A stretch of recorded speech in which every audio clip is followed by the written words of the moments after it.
Welcome, my dear friends and supporters.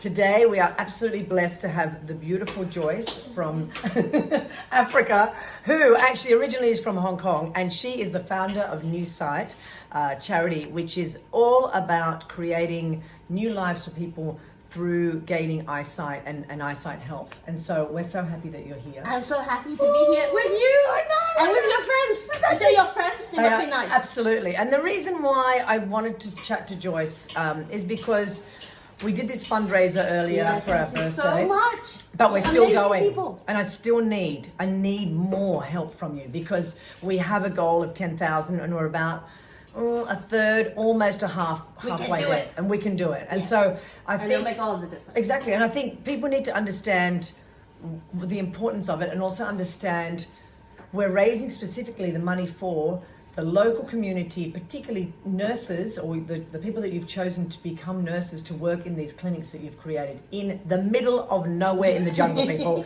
We're talking, if you think that it's remote. The place to be. Exactly. I'm trying to convince those social... I'll be coming. We'll be going. So, first of all, thank you so much for the support you've already given, and for all your kind interest in listening in. This is obviously my passion, because that's why I moved there with my family. Your life to them. And as Sosha said, we are there to give new sight and therefore give new life. Yeah. And the impact is instant, but it's also long lasting, and it's incredible what we've been able to do together. Exactly. And it's really everything that you see our charity do is because we have supporters like you. Otherwise, we can't do anything actually. So specifically relating to the training, I would say that is the heart of New Sight, in that without the training there will actually be no New Sight. Yes. Because to us there is absolutely no point for us to go there and do our thing and then we leave. Then it will never become sustainable. And otherwise it's just you, Henri, and maybe a couple of nurses. So for it to be sustainable, it must be empowering the local community, and obviously the step one would be training.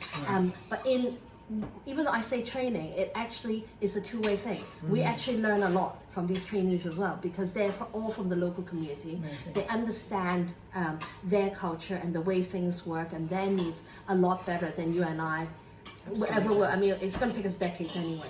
And so we really enjoy having them. So we maybe go back a little bit, like in the two previous eye centers, and both in those centers we have trained nurses who have become now the people running the place. And I'm very pleased to tell you, I'm very proud, very big-headed to tell you that the first nurse that we trained in the Republic of Congo, he can now do minor surgery and anesthetics, and about last month he sat for a professional exam in his province, and he was number one in the province. So yeah, so empowering, right? Yeah, so because would there be education like that in the Congo, or would you it'll need to then? It'll be very, very, very, very hard. And how did you find this student? So how do you find the potential students, and do they have to undergo some sort of exam?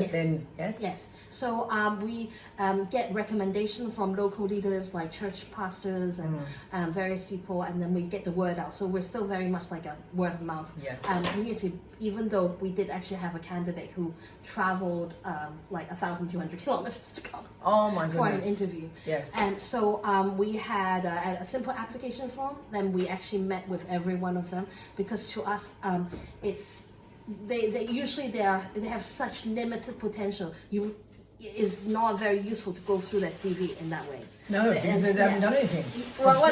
School, or have they worked? School. Yeah, so some people have done, we had all sorts of people. So our basic requirement was that they completed like secondary 3. Yes. So I don't know if people would understand what that is. So that's like Like they went almost the first 3 years of like junior high. Okay. That's the minimum. Not your last final 2 years. Okay. Yeah, the minimum. That's the most minimal. But in the end, we actually took higher than that. But it's the most minimal. And we actually had a candidate who had a master's in economics. Oh my goodness. And that also shows you a little bit about the desperate need for a job and a way out for a lot of people. And some people have worked in pharmacies, and we asked them why they want to do it and all that kind of stuff. So their first step was an interview, and then they all sat for a written exam that had basically maths and French. Okay. And then after that, we actually whittled them down to, I think we had about 18 or 19, we went from 40 candidates, I think, 40 plus. So we went to the 60s, and then we did an introductory health course with them, and we invited them. It's all free, and because they had to know what this is about too, whether or not this is something they actually want to do.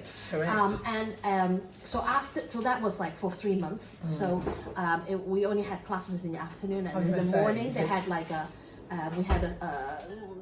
like small tutorials kind of thing. Almost like a work experience. No, at that point we didn't. We only had the introductory course, and then after that they had an exam, and we celebrated, the completion of it, and then we chose out of their 10 other students that we felt had the potential to be developed. Not necessarily nurses in the traditional sense, but they might be scrub nurses, they might be opticians, they might be actually receptionists, they might be working in the pharmacy, but we require all of them to go through general nursing training, eye nursing training, but they also learn a lot of other things, which are like skills. Soft skills and IT skills.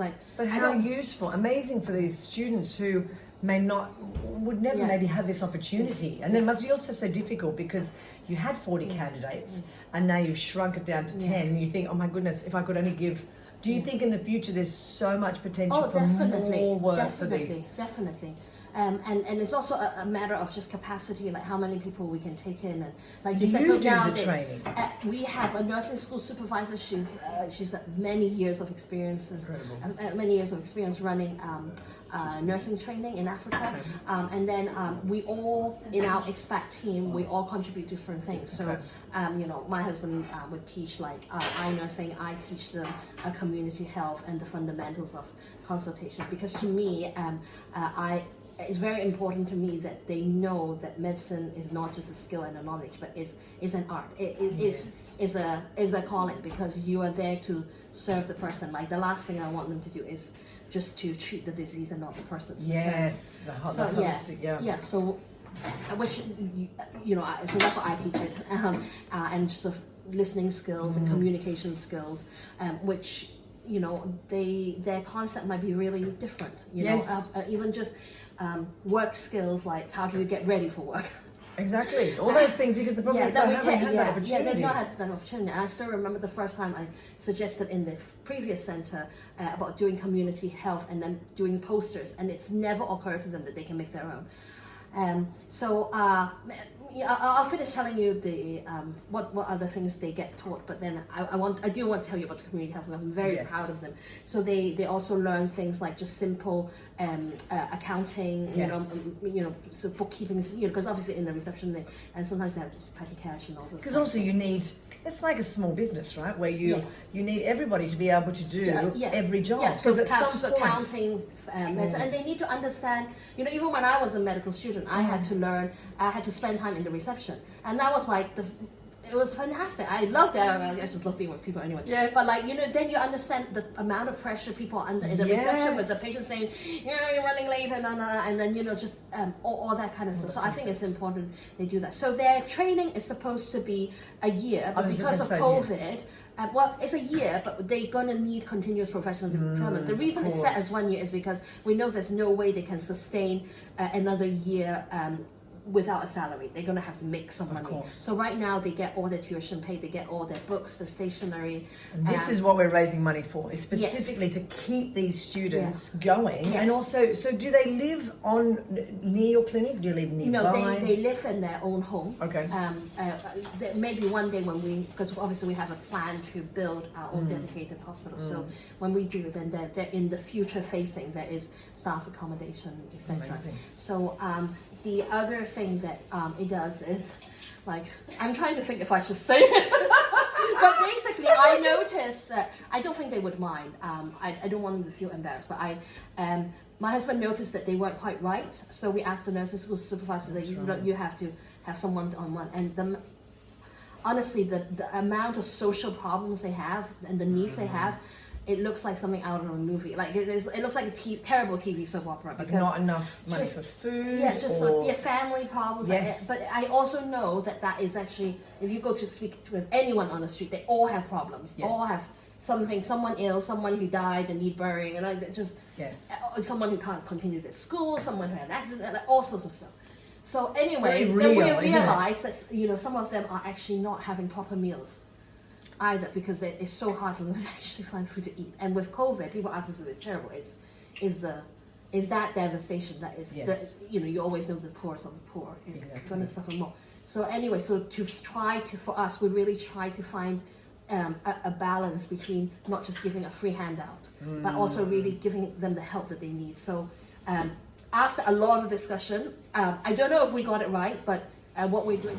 Joyce, there's so much more that we could talk about, Yes. but the most important thing is that I just want everyone to understand that for you to keep training these nurses, we need continual support and everything. I mean, everything that goes on. It's not only that, all the medical supplies, all the information. So, Oh, just to give you an idea, for example, like we need finances to get them computers to use. that's right. So all our computers have actually broken down. Oh my goodness. So that really- and then, you know, especially with COVID and stuff like that, I don't really want them to be sharing computers when they're working and stuff like that. So we are so thankful for your support. Please do support us.